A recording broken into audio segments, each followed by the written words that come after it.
If you could ask Jesus to change one thing in your life today, what would it be?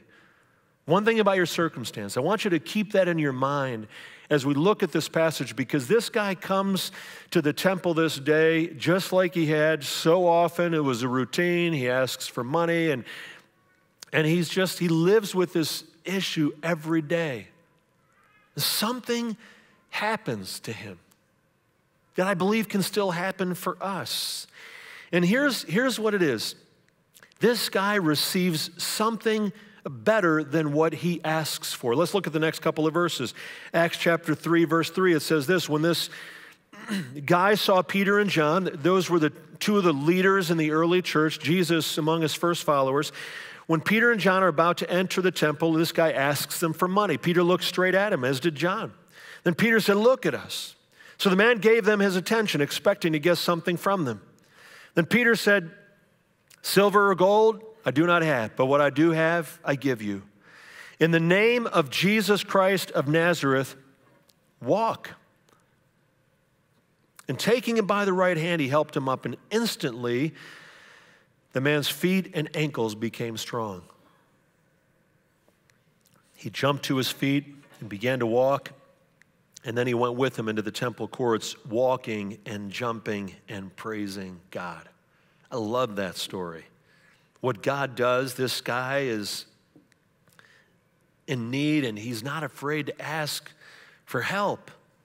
But he asks for one kind of help, and he receives something very different, right? In verse 3, when he saw Peter and John about to enter, he asked them for money. That's what he had done every day.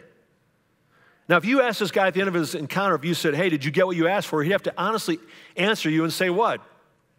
"No, I didn't get what I asked for, but I got something so much better," right? He got something so much better.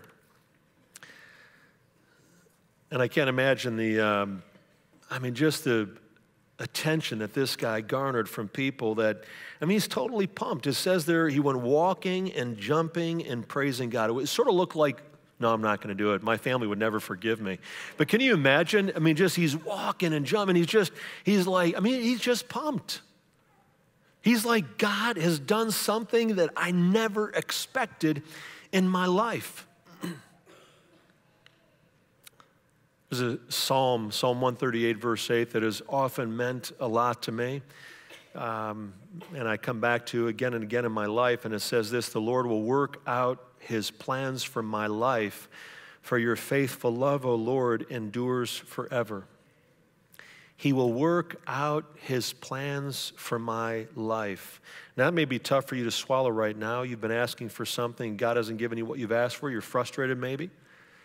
You think, I don't know, God can do it, and he hasn't done it.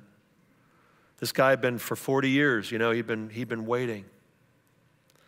Can we trust today that God has a plan, that he hasn't forgotten about you? He's not, sort of like, hey, you're like number 23, like when you go and you pull the little tag and he says, okay, I'll deal with you at the BMV, and it's not that he's saying, no, I know, I'm aware, I'm going to fulfill my plan for you. Trust me, I'm going to fulfill my plan for your life.